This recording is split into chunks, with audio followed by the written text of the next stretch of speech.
ಜೈ ರಾಮಕೃಷ್ಣ. ನಮಸ್ತೆ. ಯುಗಾವತಾರ ಶ್ರೀರಾಮಕೃಷ್ಣ ಗ್ರಂಥಾಧ್ಯಯನಕ್ಕೆ ತಮ್ಮೆಲ್ಲರಿಗೂ ಸ್ವಾಗತ. ಸಂಚಿಕೆ 119, ಅಧ್ಯಾಯ 73, ಸುವರ್ಣಮಯ ವಾರಾಣಸಿ. ದೇವಘರ್ನಿಂದ ಯಾತ್ರಿಕರ ಪ್ರಯಾಣ ನೇರವಾಗಿ ಕಾಶಿಯೆಡೆಗೆ. ಕಾಶಿಗೆ ಸಮೀಪದ ಒಂದು ನಿಲ್ದಾಣದಲ್ಲಿ ಟ್ರೈನು ಸ್ವಲ್ಪ ನಿಂತಿತ್ತು. ಯಾವುದೋ ಕಾರಣಕ್ಕಾಗಿ ಇಳಿದಿದ್ದ ಶ್ರೀರಾಮಕೃಷ್ಣರು ಹೃದಯನು ಹಿಂದಿರುಗುವಷ್ಟರಲ್ಲಿ ಅದು ಹೊರಟು ಬಿಟ್ಟಿತು. ಮಥುರ ಆತಂಕಗೊಂಡು ಚಡಪಡಿಸಿದ. ಆದರೆ ಶ್ರೀರಾಮಕೃಷ್ಣರ ಜೊತೆಗೆ ಹೃದಯನಿದ್ದಾನಲ್ಲ ಎಂಬುದೊಂದು ಸಮಾಧಾನ. ಕಾಶಿಯ ನಿಲ್ದಾಣ ಮುಟ್ಟಿದ ತಕ್ಷಣ ಅವನು ಹಿಂದಿನ ನಿಲ್ದಾಣದ ಸ್ಟೇಷನ್ ಮಾಸ್ಟರ್ನಿಗೆ ತಾರು ಕಳಿಸಿ ಮುಂದಿನ ರೈಲು ಬಂಡಿಯಲ್ಲಿ ಅವರಿಬ್ಬರನ್ನೂ ಕಳುಹಿಸಿಕೊಡಬೇಕು ಎಂದು ವಿನಂತಿಸಿಕೊಂಡ. ಆದರೆ ಅವರು ಮುಂದಿನ ಬಂಡಿಗಾಗಿ ಕಾಯಬೇಕಾಗಿ ಬರಲಿಲ್ಲ.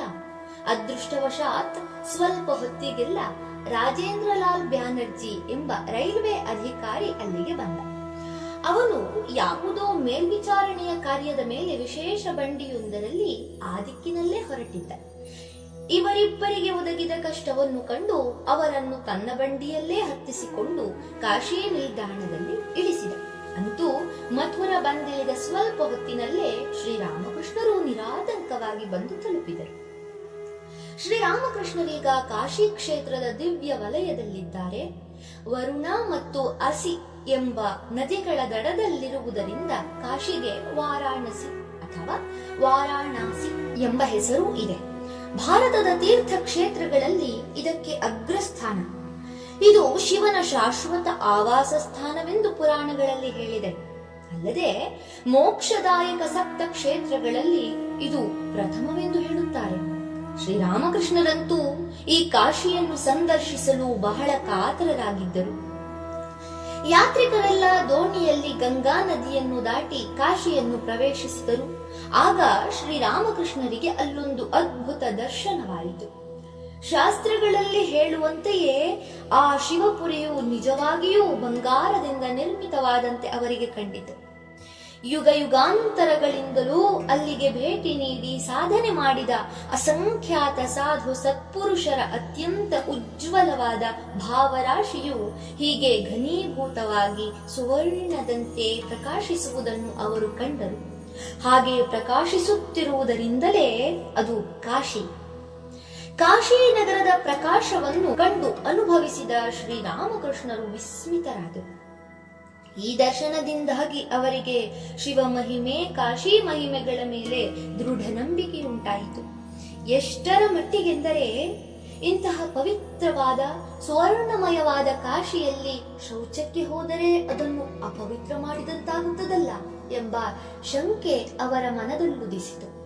ಆದ್ದರಿಂದ ಅವರು ಮಥುರನಿಗೆ ಹೇಳಿ ಒಂದು ಪಲ್ಲಕ್ಕಿಯ ಏರ್ಪಾಟು ಮಾಡಿಸಿಕೊಂಡು ಶೌಚಾದಿಗಳಿಗೆ ಅಸಿ ನದಿಯನ್ನು ದಾಟಿ ಊರಾಚೆಗೆ ಹೋಗಿ ಬರುತ್ತಿದ್ದರು. ಆದರೆ ಕೆಲವು ದಿನಗಳಲ್ಲೇ ಅವರ ಆ ಭಾವವು ದೂರವಾದ್ದರಿಂದ ಆಮೇಲೆ ಹಾಗೆ ಮಾಡಬೇಕಾಗಲಿಲ್ಲ. ಕಾಶಿಯ ಅಸಂಖ್ಯಾತ ದೇವಾಲಯಗಳು, ಗಂಗಾ ತಟದ 2 ಮೈಲುದ್ದಕ್ಕೂ ತಲೆ ಎತ್ತಿ ನಿಂತಿರುವ ಪುರಾತನ ಕಲ್ಲು ಕಟ್ಟಡಗಳು, ವಿಶಾಲ ಸೋಪಾನಗಳುಳ್ಳ ಹಲವಾರು ಸ್ನಾನಘಟ್ಟಗಳು, ರಸ್ತೆಗಳು, ಅಲ್ಲಲ್ಲಿ ಸುಂದರ ಸಾಲಂಕೃತ ಕಮಾನುಗಳು, ಸರೋವರಗಳು, ಕೆರೆ ಬಾವಿಗಳು, ತೋಟದ ಮನೆಗಳು, ಮಠಗಳು, ಆಶ್ರಮಗಳು, ಅಲ್ಲದೆ ಇವೆಲ್ಲಕ್ಕಿಂತ ಹೆಚ್ಚಾಗಿ ವೇದಾಭ್ಯಾಸಕ್ಕೆ ಬಂದ ವಟುಗಳ, ಸಾಧು ಸಜ್ಜನರ, ಬಡಬಗ್ಗರ ಹಾಗೂ ಯಾತ್ರಿಕರ ಸೇವಾರ್ಥವಾಗಿ ಕಟ್ಟಿಸಲ್ಪಟ್ಟ 100 ಅನ್ನಸತ್ರಗಳು, ವಸತಿ ಗೃಹಗಳು ಹಾಗೂ ಆಸ್ಪತ್ರೆಗಳು, ಇವುಗಳನ್ನೆಲ್ಲ ವೀಕ್ಷಿಸಿದ ಶ್ರೀರಾಮಕೃಷ್ಣರ ಸಂತಸಕ್ಕೆ ಪಾರವೇ ಇಲ್ಲ. ಮಥುರನಾಥ ಕಾಶಿಯಲ್ಲಿ ಕೇದಾರ ಘಟ್ಟದ ಮೇಲಿನ ಕೆಲವು ಮನೆಗಳನ್ನು ಬಾಡಿಗೆಗೆ ತೆಗೆದುಕೊಂಡ. ಪೂಜೆ, ದಾನ ಮೊದಲಾದವುಗಳಿಗಾಗಿ ಬಿಚ್ಚುಗೆಯಿಂದ ಹಣ ಖರ್ಚು ಮಾಡಿದ. ಕಾಶಿಗೆ ಬರುತ್ತಿದ್ದಂತೆಯೇ ಅಲ್ಲಿನ ಪಂಡಿತರನ್ನೆಲ್ಲ ಕರೆಯಿಸಿ ದಕ್ಷಿಣ ಸಮೇತ ಆಹ್ವಾನಿಸಿ ಭೂರಿ ಭೋಜನವಿತ್ತು ಹೃತ್ಪೂರ್ವಕವಾಗಿ ಉಪಚರಿಸಿದ. ಅಲ್ಲದೆ ಒಬ್ಬೊಬ್ಬರಿಗೆ ಒಂದೊಂದು ವಸ್ತ್ರವನ್ನು, 1 ರೂಪಾಯಿ ದಕ್ಷಿಣೆಯನ್ನೂ ಕೊಟ್ಟ. ಮಥುರ ಎಲ್ಲಿಗೇ ಹೋದರೂ ಬೆಳ್ಳಿಯ ಕೊಡೆ, ಅಧಿಕಾರ ದಂಡ ಇತ್ಯಾದಿಗಳನ್ನು ಹಿಡಿದ ಸೇವಕರು ಅವನ ಹಿಂದೆ ಮುಂದೆ ಹೋಗುತ್ತಿದ್ದರು. ಅವನ ಪ್ರತಿಯೊಂದು ಕಾರ್ಯದಲ್ಲೂ ಈ ವೈಭವ ಎದ್ದು ಕಾಣುತ್ತಿತ್ತು. ಇದನ್ನೆಲ್ಲ ಬೆರಗಿನಿಂದ ನೋಡಿದ ಜನರು ಇವನಾರೋ ರಾಜನಿರಬೇಕೆಂದುಕೊಂಡರು. ಕಾಶಿಯಲ್ಲಿರುವಷ್ಟು ದಿನವೂ ಶ್ರೀರಾಮಕೃಷ್ಣರು ವಿಶ್ವನಾಥ ಸ್ವಾಮಿಯ ದರ್ಶನಕ್ಕೆ ಹೋಗುತ್ತಿದ್ದರು.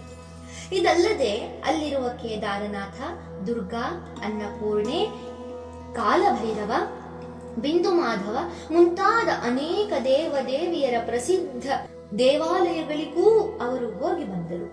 ಅವರಿಗೆ ಹೆಚ್ಚು ನಡೆಯಲಾಗುತ್ತಿರಲಿಲ್ಲವಾದ್ದರಿಂದ ಪಲ್ಲಕ್ಕಿಯಲ್ಲೇ ಸಂಚಾರ. ಹೃದಯನೂ ಜೊತೆಯಲ್ಲಿರುತ್ತಿದ್ದ.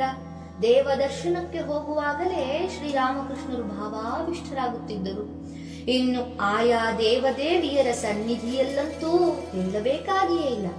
ಎಲ್ಲ ದೇವಾಲಯಗಳಲ್ಲಿಯೂ ಅವರಿಗೆ ಹೀಗೇ ಭಾವಾವೇಶವಾಗುತ್ತಿತ್ತು. ಆದರೆ ಕೇದಾರನಾಥ ಸ್ವಾಮಿಯ ಮಂದಿರದಲ್ಲಿ ಮಾತ್ರ ಅದು ಅತ್ಯಂತ ಗಾಢವಾಗಿರುತ್ತಿತ್ತು.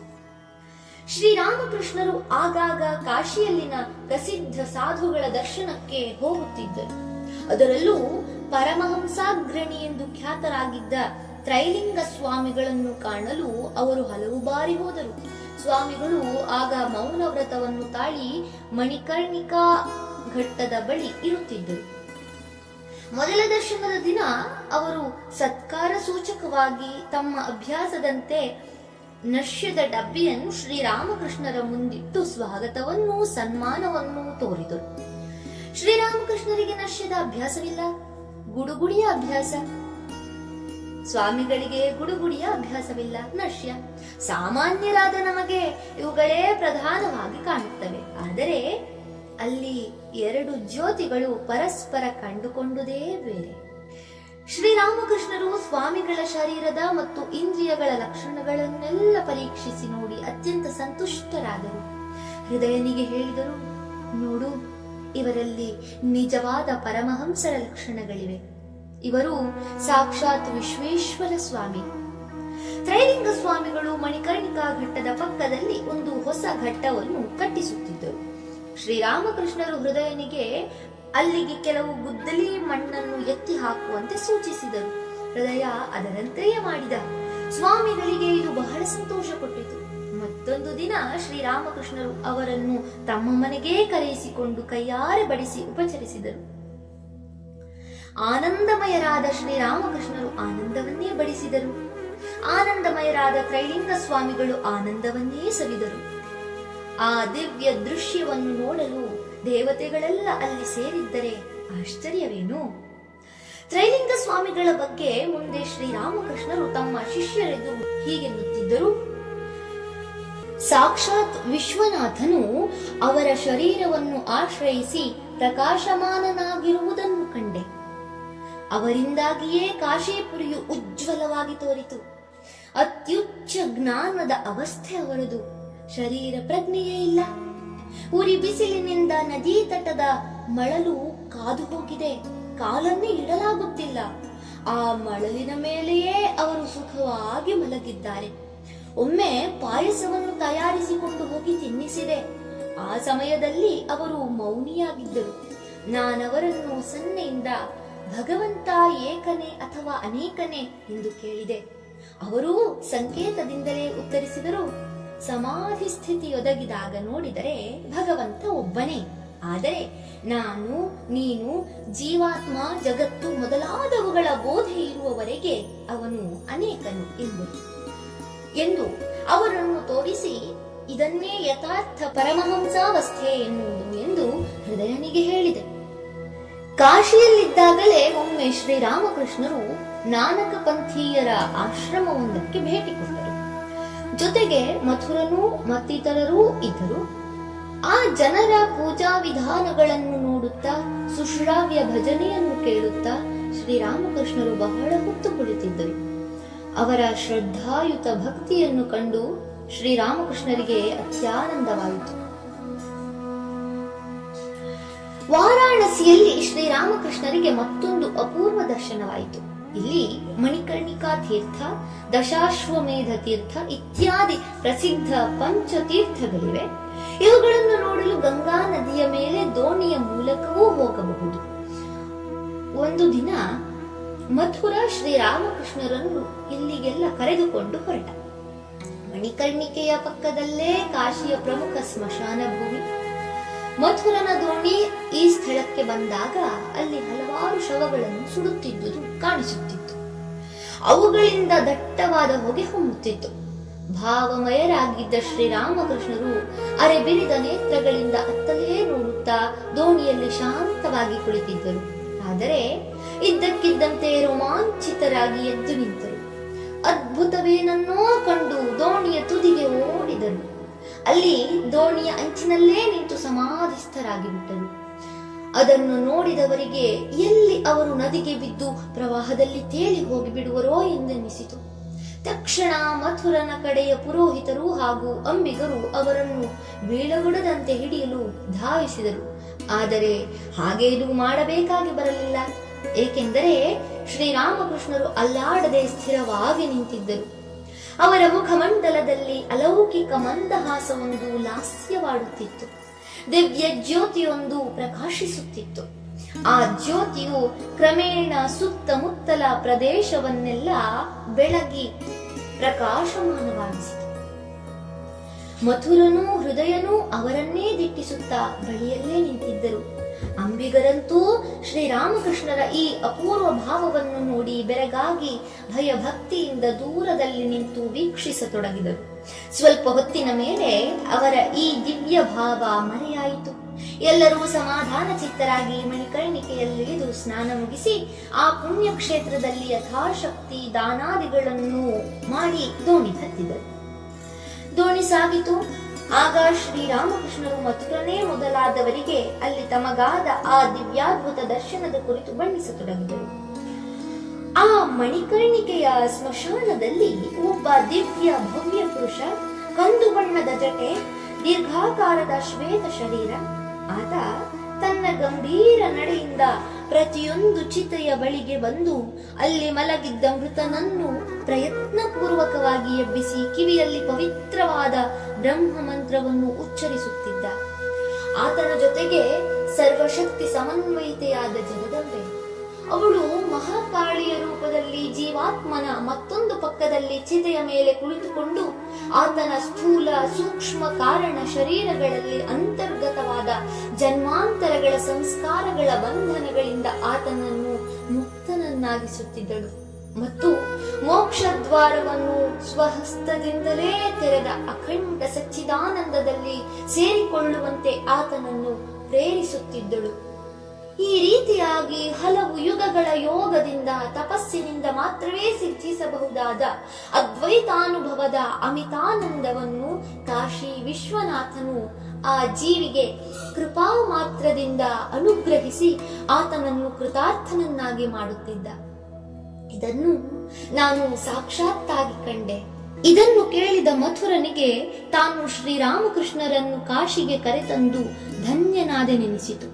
ಜೊತೆಗೆ ಬಂದಿದ್ದ ಕೆಲವು ಶಾಸ್ತ್ರಜ್ಞರಾದ ಪಂಡಿತರಂತೂ ಆಶ್ಚರ್ಯದಿಂದ ಶ್ರೀರಾಮಕೃಷ್ಣರಿಗೆ ಹೀಗೆಂದರು: ನಿಜಕ್ಕೂ ನಿಮಗಾದ ಅನುಭವ ಪರಮಾದ್ಭುತ.